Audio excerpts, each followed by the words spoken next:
Okay, good morning students. మనం చివరి క్లాస్లో ఎస్సీఎల్కి సంబంధించినటువంటి విషయాన్ని మనం తెలుసుకోవడం జరిగింది. ముఖ్యంగా ఎస్సీఎల్ ఏ విధంగా తయారు చేస్తాం, అదేవిధంగా ఎస్సీఎల్కి సంబంధించినటువంటి రసాయన ధర్మాలు కూడా మనం నేర్చుకోవడం జరిగింది. మరి మిగిలిన ఎస్సీఎల్కి సంబంధించినటువంటి రసాయన ధర్మాలను ఇక్కడ మనం పరిశీలిస్తే చూడండి, ఇక్కడ ప్రధానంగా ఎస్సీఎల్ అనేటువంటిది ఇంకా చాలా రకాలైనటువంటి పదార్థాలతో ఇక్కడ మనకి చర్య జరుగుతుంది.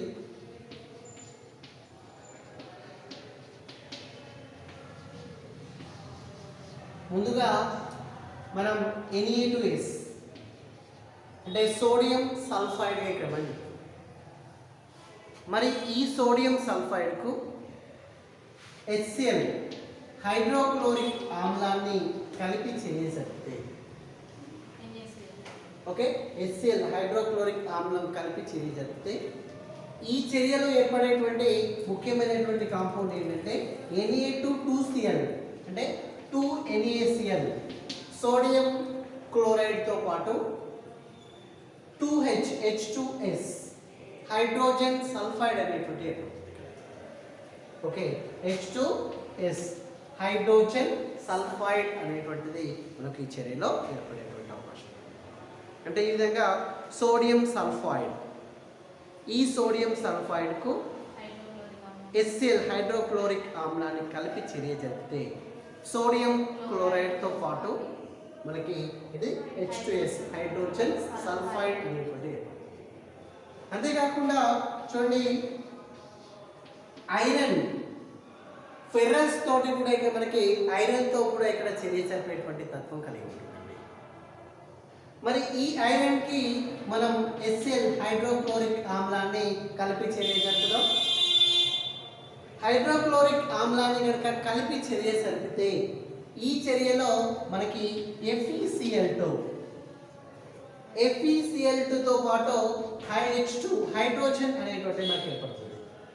అంటే ఇక్కడ FeCl2 అంటే ఫెర్రస్ క్లోరైడ్గా ఇక్కడ మనం చెప్తాం. FeCl3 ఫెర్రిక్ క్లోరైడ్, అదే FeCl2 అంటే ఫెర్రస్ క్లోరైడ్గా చెప్తాం. ఈ ఫెర్రస్ క్లోరైడ్తో పాటు హైడ్రోజన్ వాయువు అనేటువంటి మనకి ఇక్కడ ఏర్పడుతుంది.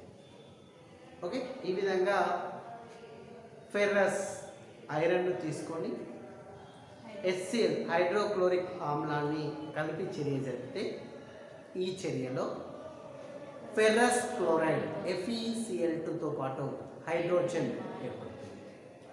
అదేవిధంగా Ca3P2 కాల్షియం ఫాస్ఫైడ్గా ఏర్పడుతుంది. కాల్షియం ఫాస్ఫైడ్, ఈ కాల్షియం ఫాస్ఫైడ్కి మనం హైడ్రోక్లోరిక్ ఆమ్లాన్ని కనుక ఒకవేళ కలిపి చర్య చెప్పితే ఇక్కడ మనకి ఏర్పడేటువంటి కాంపౌండ్ ఏంటి అంటే ఇక్కడ CaCl2. అంటే CaCl2 అంటే కాల్షియం క్లోరైడ్గా ఇక్కడ మనం చెప్తాం. అంతేకాకుండా ఈ చర్యలో PH3 పాస్పిన్ అని చెప్తుంటారు. ఈ పాస్పిన్ అనేటువంటిది అత్యంత విష స్వభావం కలిగినటువంటి పదార్థంగా ఇక్కడ మనం తెలియజేస్తాం. ఓకే, పాస్పిన్గా ఇక్కడ మనం చెప్తాం PH3. అంటే ఈ విధంగా కాల్షియం ఫాస్ఫైడ్ Ca3P2 దీనికి హైడ్రోక్లోరిక్ ఆమ్లం HClని కనుక కలిపి చర్య జరిపితే ఈ చర్యలో కాల్షియం క్లోరైడ్ CaCl2తో పాటు పాస్పిన్ PH3 అనేటువంటి మనకి ఏర్పడేటువంటి అవకాశం. అంతేకాకుండా ఇక్కడ ఒక ప్రధానమైనటువంటి విషయం ఏంటంటే NaNO2 సోడియం నైట్రైట్గా ఇక్కడ మనం చెప్తాం. ఓకే, సోడియం నైట్రైట్గా ఇక్కడ మనం చెప్తాం. ఈ సోడియం నైట్రైట్కి మనం HCl హైడ్రోక్లోరిక్ ఆమ్లాన్ని కలిపి తీసుకుంటాం. ఈ విధంగా HCl కనుక కలిపి చర్య జరిపితే ఈ చర్యలో మనకి ముందుగా NaCl సోడియం క్లోరైడ్ ఏర్పడుతుంది. అంతేకాకుండా NO NO2 అదేవిధంగా ఈ చర్యలో ముఖ్యంగా నీరు అనేటువంటిది మనకి ఏర్పడుతుందండి. ఓకే చూడండి, ఇక్కడ సోడియం నైట్రైట్ అండి NaNO2. ఈ సోడియం నైట్రైట్కి హైడ్రోక్లోరిక్ ఆమ్లాన్ని కనుక కలిపి చర్య జరిపితే ఈ చర్యలో సోడియం క్లోరైడ్తో పాటు NO నైట్రిక్ ఆక్సైడ్ వెళ్తాం, నైట్రిక్ ఆక్సైడ్గా ఇక్కడ వెళ్తాం, నైట్రోజన్ డయాక్సైడ్గా వెళ్తాం, వాటర్ మాలిక్యూల్స్. ఓకే, NO అంటే ఏంటండి నైట్రిక్ ఆక్సైడ్, NO2 అంటే ఏంటండి నైట్రోజన్ డయాక్సైడ్. అంటే ఈ విధంగా మనకి దాంతోపాటు నీరు అనేటువంటివి కూడా ఏర్పడేటువంటి అవకాశం ఉంది. అయితే ఇక్కడ ఒక ముఖ్యమైనటువంటి విషయం ఏంటి అంటే మరి దీనికి సంబంధించినటువంటి ఉపయోగాలు ఏంటి మనకి, మరి HCl మనం ఎందుకు ఉపయోగిస్తాం అని అంటే ఇక్కడ మనం చూస్తే చూడండి, ముఖ్యంగా HCl అనేటువంటిది చాలా రకాలుగా ఇక్కడ మనకు ఉపయోగపడేటువంటి అవకాశం ఉంటుంది. అంటే మరి ఈ HCl కనుక మనం పరిశీలిస్తే ముఖ్యంగా క్లోరిన్ యొక్క తయారీలో ఉపయోగపడుతుందండి. ఓకేనా, క్లోరిన్ని తయారు చేయడానికి మనకు ప్రధానంగా ఉపయోగపడేటువంటి అవకాశం ఉంటుంది. అంతేకాకుండా NH4Cl అంటే అమోనియం క్లోరైడ్ యొక్క తయారీలో ఉపయోగపడుతుంది ఇక్కడ. ఓకే, NH4Cl అమోనియం క్లోరైడ్ యొక్క తయారీలో మనకి ఉపయోగపడుతుంది. అంతేకాకుండా ముఖ్యంగా ఔషధాల తయారీలో ఉపయోగపడుతుంది. అంటే డిఫరెంట్ టైప్స్ ఆఫ్ మెడిసిన్స్ ఉంటాయి కదా, అంటే ఇటువంటి ఔషధాల తయారీలో మనకి ప్రధానంగా ఉపయోగపడేటువంటి కారకం ఏంటి అంటే మనం HCl ఇక్కడ మనం చెప్తాం. అంతేకాకుండా ఇక్కడ ప్రయోగశాల విధానంలో కూడా ఇక మనకి ఉపయోగపడేటువంటి అవకాశం ఉంది. అంటే ల్యాబొరేటరీ పర్పస్, అంటే ల్యాబ్లలో కూడా మనం ముఖ్యంగా ఉపయోగించేటువంటి కారకం ఏంటి అంటే HClగా ఇక్కడ మనం తెలియజేస్తాం. అంటే ఈ విధంగా మనకి HCl అనేటువంటిది వివిధ రకాలుగా ఉపయోగపడుతుంది. ప్రధానంగా ఇక్కడ ఇంకొక ముఖ్యమైనటువంటి విషయం ఏంటి అంటే లోహ నిష్కర్షణలో ఉపయోగపడుతుందండి. మరి లోహ నిష్కర్షణ అంటే ఏంటి, ఇక్కడ మనకి ప్రధానంగా వివిధ రకాలైనటువంటి లోహాలు అంటే బంగారం కానీ ప్లాటినం కానీ ఇవన్నీ మనకు మిశ్రమ రూపంలో లభిస్తాయి. మరి ఇటువంటి వాటిని ధాతువులు అని చెప్తాం. మరి ఈ ధాతువుల నుంచి లోహాలను సంగ్రహించడమే లోహ సంగ్రహణము అని చెప్తాం. మరి ఇటువంటి లోహ సంగ్రహణ శాస్త్రంలో మనం ప్రధానంగా ఏంటిది ఇక్కడ బంగారం, అర్రం, అదేవిధంగా ప్లాటినం, PT ఇటువంటి మూలకాలకు సంబంధించినటువంటి వాటిలో అంటే ఇటువంటి లోహాలను సంగ్రహించడంలో మనం ఉపయోగించుకునేటువంటి అవకాశం ఉంటుంది. మరి ఇక్కడ ప్రధానంగా ఏంటి అంటే ఒక భాగం HCl, 3 భాగాల HNO3 ఈ రెండింటి యొక్క మిశ్రమాన్ని మనం ఇక్కడ ఆక్వా రేసియాగా ఇక్కడ మనం తెలియజేస్తాం. అంటే తెలుగులో వచ్చేసి ద్రవరాచము అని చెప్తామండి. ద్రవరాచము అని చెప్తాం. ఏంటంటే ఇక్కడ మనకి ద్రవరాచము లేక ఆక్వా రేసియా అంటే ఒక భాగం అంటే ఒక వంత్ HCl, 3 భాగాల HNO3 ఈ రెండింటి యొక్క మిశ్రమాన్ని ఆక్వారీసియా లేక ద్రవ రాచం లేక మనం తెలియజేస్తాం. మరి ముఖ్యంగా ఈ ద్రవరాజము లేక ఆక్వారీసియా అనేటువంటిది మనకి ఎందుకు ఉపయోగపడుతుంది అంటే ప్రధానంగా ఇక్కడ మనకి ఏంటిది బంగారము, వెండి, ప్లాటినము, బంగారము, ప్లాటినము ఇటువంటి వాటిని మనం కరిగించడానికి ఓకే మనకి ప్రధానంగా లోహ నిష్కర్షణలో కూడా ఇక్కడ మనకి ఉపయోగపడేటువంటి అవకాశం ఉంటుంది. ఇక్కడ మనకు ఆక్వారీసియా అంటే మనకి వెరీ ఇంపార్టెంట్ అండి. ఏంటంటే ఆక్వారీసియా అంటే ఒక భాగము HCl, 3 భాగాల HNO3 ఈ రెండింటి యొక్క మిశ్రమాన్ని ఆక్వా రీజియన్గా ద్రవరాజములు. మరి ఈ ఆక్వా రీజియన్ ద్రవరాజం ఎందుకు ఉపయోగిస్తాం? ముఖ్యంగా మనం ఏంటిది బంగారం, అన్నం లేక ప్లాటినం వంటి వాటిని కలిగించడానికి, అంటే లోహ నిష్కర్షణలో ప్రధానంగా ఇక్కడ మనకి ఉపయోగించుకునేటువంటి అవకాశం ఉంటుంది. ఓకే, మనకి ఇది ఏంటిది ఇక్కడ HClకి సంబంధించినటువంటి ఉపయోగాలు ఇక్కడ మనం తెలియజేస్తాం. మరి మనం క్లోరిన్కి సంబంధించినటువంటి తయారీ, అదేవిధంగా దానికి సంబంధించిన రసాయన ధర్మాలు, ఉపయోగాలు, అంతేకాకుండా ఈ క్లోరిన్ ఏర్పరిచేటువంటి అతి ముఖ్యమైనటువంటి సమ్మేళనం HCl, దీనికి సంబంధించిన తయారీ, రసాయన ధర్మాలు, అదేవిధంగా ఉపయోగాలు ఇక్కడ మనం నేర్చుకోవడం జరిగింది. మరి ఈ క్లాస్లో మనం అంతర్ హాలోజన్ సమ్మేళనాలకు సంబంధించినటువంటి విషయాలు ఏంటో చూద్దాం. మరి అంతర్ హాలోజన్ సమ్మేళనాలను కనుక ఇక్కడ మనం పరిశీలిస్తే, మరి అంతర్ హాలోజన్ సమ్మేళనాలు అంటే ఏంటి?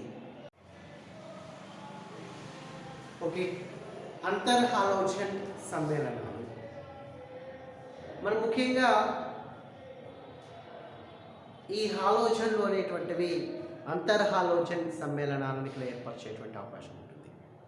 మరి అంతర్ హాలోజన్ సమ్మేళనాలు అంటే ఏంటి? ఇక్కడ చూడండి, ఇక్కడ ప్రధానంగా ఒక హాలోజన్ మరొక హాలోజన్ తోటి చర్య జరిపి, ఒక హాలోజన్ మరొక హాలోజన్తో చర్య జరిపి ఒక ద్విగుణాత్మక సమ్మేళనాన్ని ఏర్పరిచేటువంటి అవకాశం ఉంటుంది.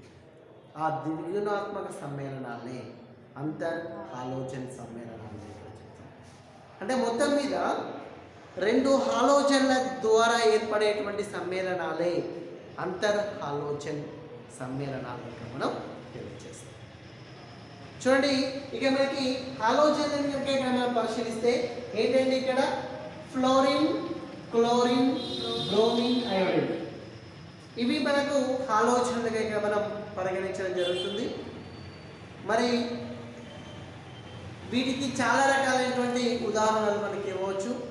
ఉదాహరణకి ఇక్కడ ClF అంటే క్లోరిన్ ఫ్లోరైడ్గా ఇక్కడ మనం చెప్తాం, క్లోరిన్ ఫ్లోరైడ్గా ఇక్కడ చెప్తాం.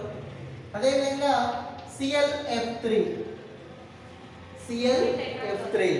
క్లోరిన్ ట్రై ఫ్లోరైడ్గా ఇక్కడ మనం చెప్తాం. అంతేకాకుండా ఇక్కడ BrF5 బ్రోమిన్ పెంటా ఫ్లోరైడ్గా ఇక్కడ మనం తెలియజేస్తాం. అంతేకాకుండా ఇక్కడ IF7 అంటే మనకి అయోడిన్ హెప్టా ఫ్లోరైడ్గా ఇక్కడ మనం తెలియచేయడం జరుగుతుంది. అంటే ఈ విధంగా చాలా రకాలైనటువంటి పదార్థాలు మనం అంతర్ హాలోజన్ సమ్మేళనాలకి మంచి ఉదాహరణలుగా ఇవ్వవచ్చు. చూడండి, 2 హాలోజన్ల ద్వారా ఏర్పడేటువంటి ఒక ద్విగుణాత్మక సమ్మేళనాన్ని, లేక ఒక హాలోజన్ మరొక హాలోజన్తో చర్య జరిపి ఏర్పరిచేటువంటి ఒక ద్విగుణాత్మక సమ్మేళనాన్ని మనం ఇక్కడ అంతర్ హాలోజన్ సమ్మేళనంగా ఇక్కడ మనం తెలియజేస్తాం. వీటికి ఎగ్జాంపుల్గా చాలా రకాలైనటువంటి పదార్థాలు చెప్పవచ్చు. ఒకటి ClF కానీ, ClF3 కానీ, అదేవిధంగా BrF5 కానీ, IF7 కానీ, ఇవన్నీ అంతర్ హాలోజన్ సమ్మేళనాలకు మంచి ఉదాహరణలుగా చెప్తాం. మరి ఈ అంతర్ హాలోజన్ సమ్మేళనాలను మనం పరిశీలిస్తే, అంతర్ హాలోజన్ సమ్మేళనాలు అనేటువంటివి 4 రకాలుగా మనం వర్గీకరించడం జరుగుతుంది. ఏంటిది 4 రకాలు అంటే చూడండి, మనకు ముఖ్యంగా XX1 ఫార్ములా కలిగినటువంటి సమ్మేళనాలు. ఓకేనా, XX1 ఫార్ములా కలిగినటువంటి సమ్మేళనాలు లేక అంతర్ హాలోజన్ సమ్మేళనాలు ఇక్కడ మనం తెలియజేస్తాం.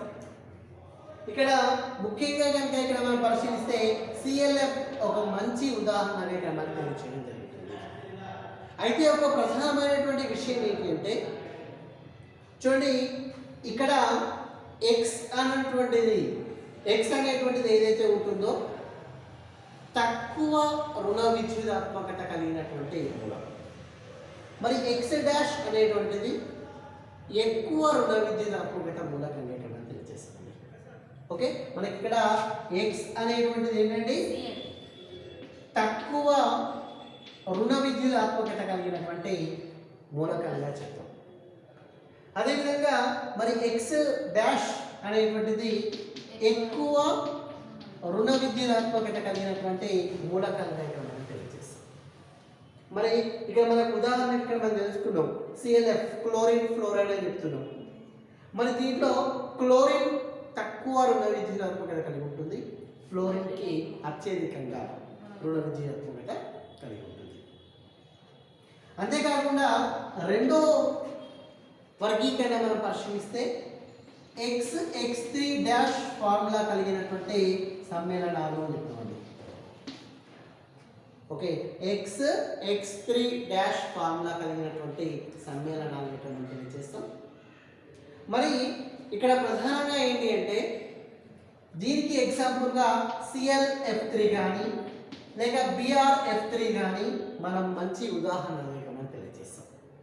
అంటే ఇక్కడ క్లోరిన్ ట్రైఫ్లోరైడ్ కానీ లేక బ్రోమిన్ ట్రైఫ్లోరైడ్ కానీ ఇటువంటివి మనకు X3 ఫార్ములా కలిగినటువంటి సమ్మేళనాలకి ఉదాహరణగా.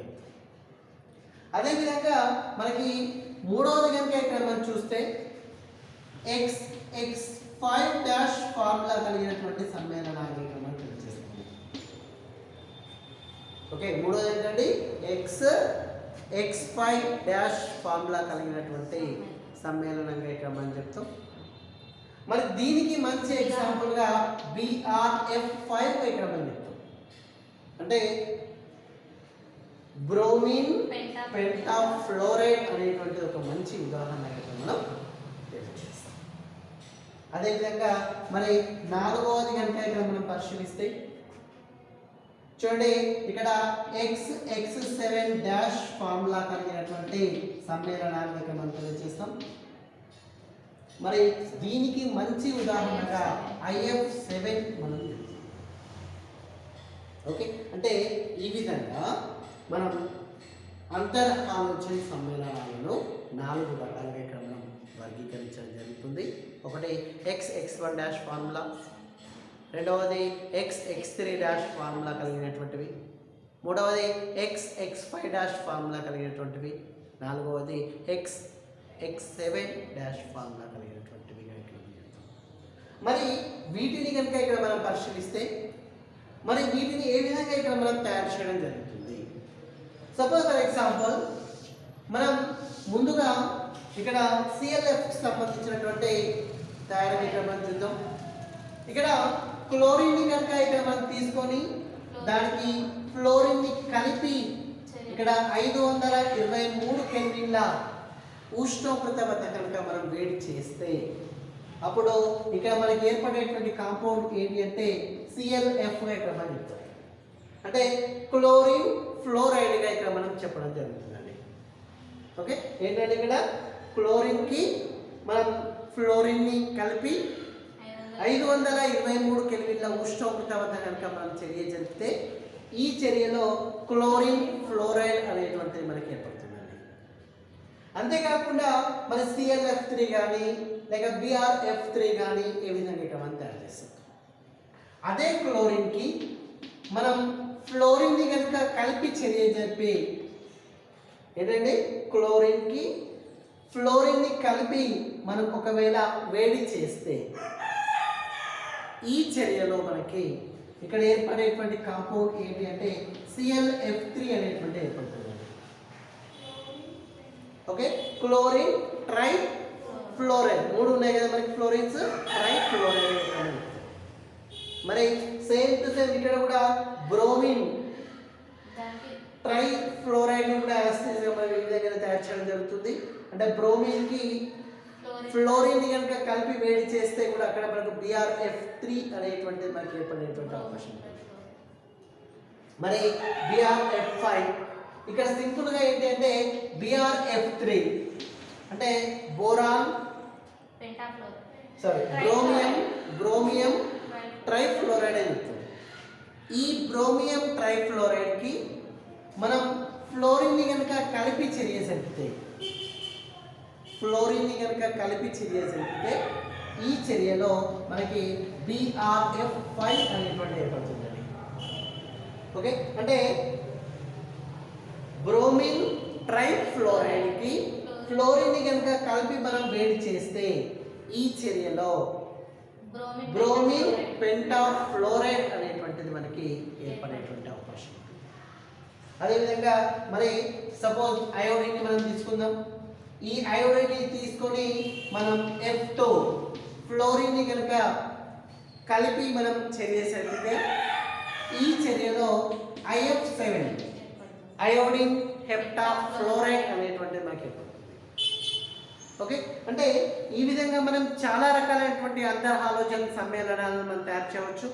ముఖ్యంగా చూడండి, అయోడిన్కి కనుక ఒకవేళ క్లోరిన్ని యాడ్ చేసి చర్య జరిపితే ICl అంటే అయోడిన్ క్లోరైడ్ అనేటువంటి ఏర్పడుతుందండి. అంటే ఈ విధంగా విభిన్నమైనటువంటి అంతర్ హాలోజన్ సమ్మేళనాలను మనం ఏర్పరచవచ్చు. మరి ఇక్కడ ప్రధానంగా ఏంటి అంటే మనకి ముఖ్యంగా ఏ పదార్థాన్ని మనం పరిశీలించినప్పటికీ ఒకటి తక్కువ, అంటే ముందుగా మనం ఏదైతే ఉంటుందో అది తక్కువ రుణ విద్యుదాత్మకత కలిగినటువంటి మూలకం, మరొకటి ఎక్కువ రుణ విద్యుదాత్మకత కలిగినటువంటి మూలకంగా మనం తెలియజేస్తాం. ఓకే, ఇవి మనకు ఏంటివి అంతర్ హాలోజన్ సమ్మేళనాలకు సంబంధించినటువంటి వాటికి సంబంధించినటువంటి తయారీగా ఇక్కడ మనం తెలియజేస్తాం. చూడండి, మరి ఈ అంతర్ హాలోజన్ సమ్మేళనాలకు సంబంధించినటువంటి విషయాలు కనుక ఇక్కడ మనం పరిశీలిస్తే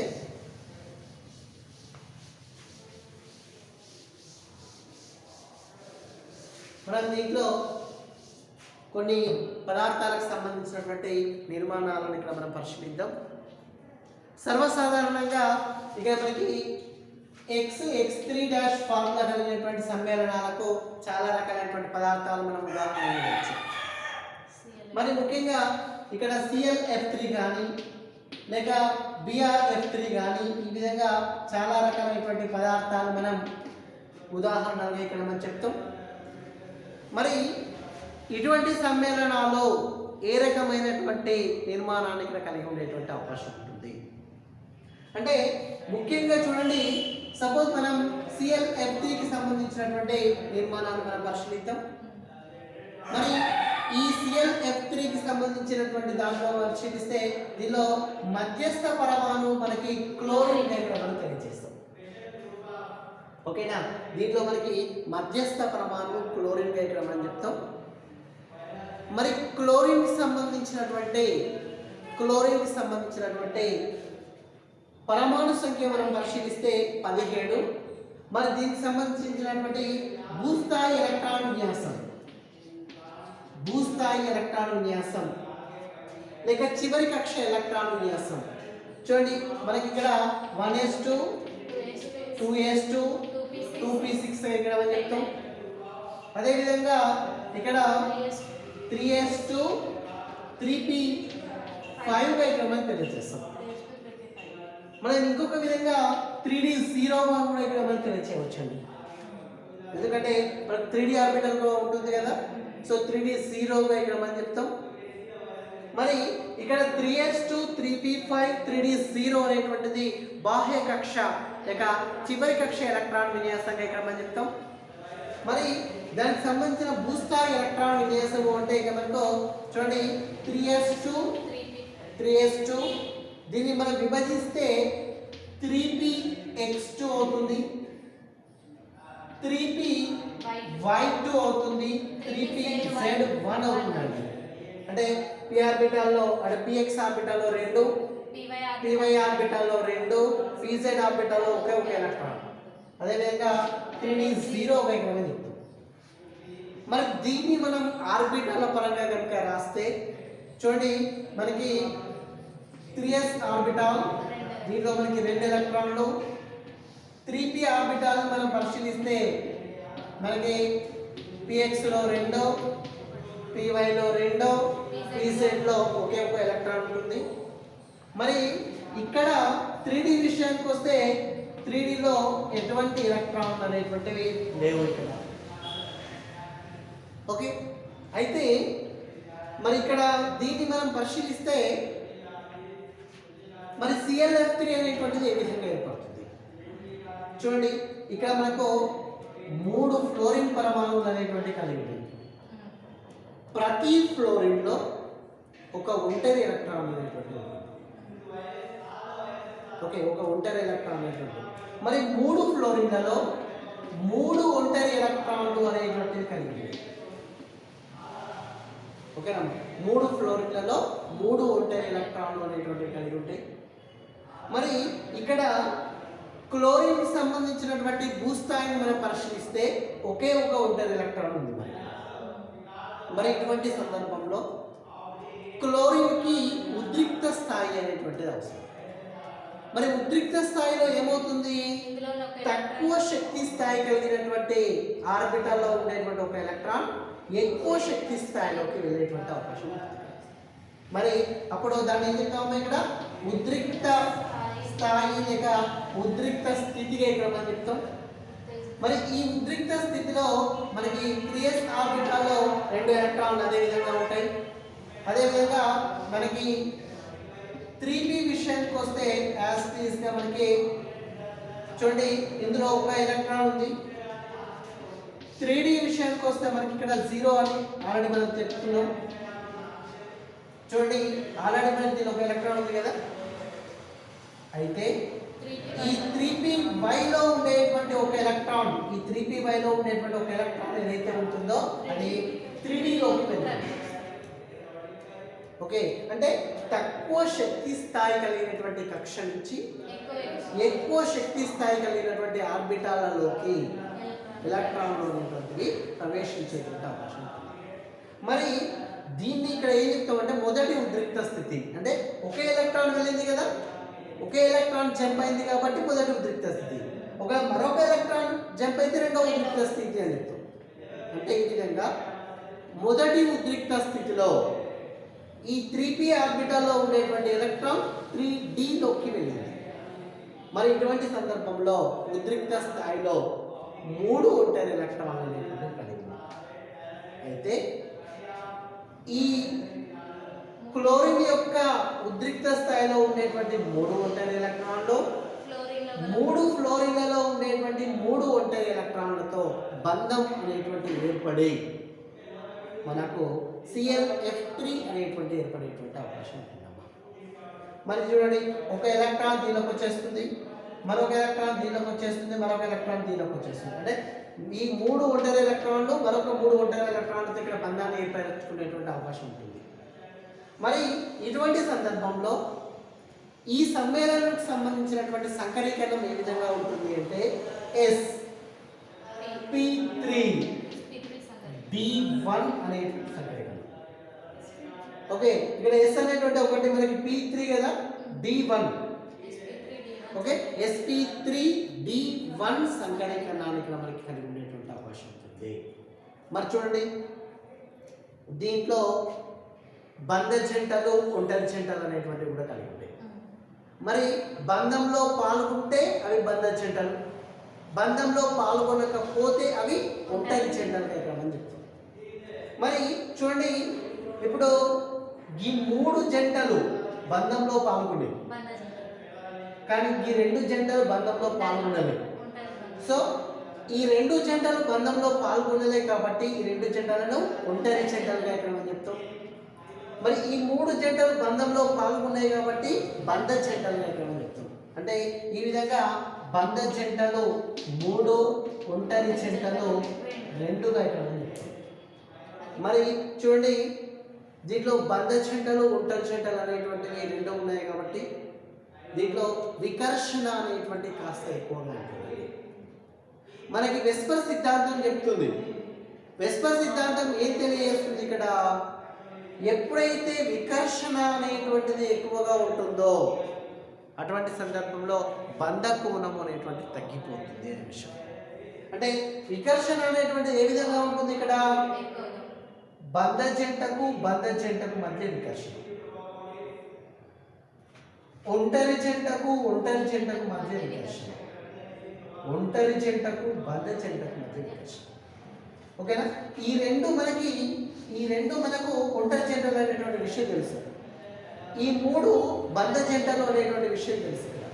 మరి బంధ జంటలకు మధ్య వికర్షణ ఉంటుంది, ఒంటరి జంటలకు మధ్య వికర్షణ ఉంటుంది, ఒంటరి జంటలకు బంధ జంటలకు మధ్య కూడా వికర్షణ ఉంటుంది. ఈ వికర్షణ కారణంగా బంధ కోణం అనేటువంటి క్రమంగా తగ్గేటువంటి అవకాశం. మరి దీని నిర్మాణాన్ని కనుక ఇక్కడ మనం పరిశీలిస్తే వంగిన టీ షేప్ ఆకృతి అని చెప్తాం, టీ ఆకృతి అని చెప్తాం. ఓకే, వంగిన టీ ఆకృతి ఇక్కడ చెప్తాం. అంటే ఇక మనకి క్లోరిన్ అనేటువంటి ఇక్కడ మనకు మధ్యస్థంగా ఉంటుంది.